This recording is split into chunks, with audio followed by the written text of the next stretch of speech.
Hello mga kamamay, no?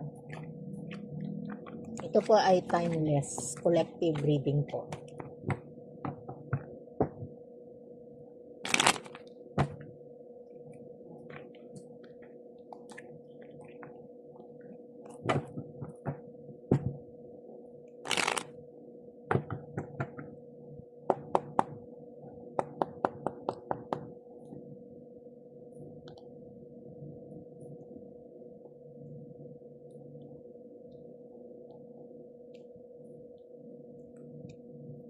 May mga may mga tao na nagkakaroon no, ng mga problema, pagtatalo, mga usap-usapan no pagdating sa inyo ng person mo.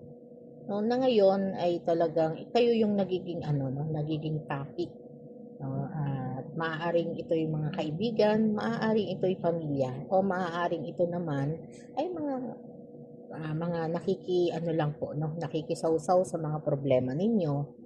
No, na dahil po ang person mo no ay parang nagkakaroon po no ng nagkakaroon ng obsession no sa isang isang tao na talagang hindi niya halos mapigilan yung kanyang nararamdaman. No? Kaya yung person mo po ay naguguluhan o parang hindi na niya binibigyan no, ng atensyon yung connection na meron kayo. No? At parang sarili niya na lang no, yung kanyang iniintindi na itong person mo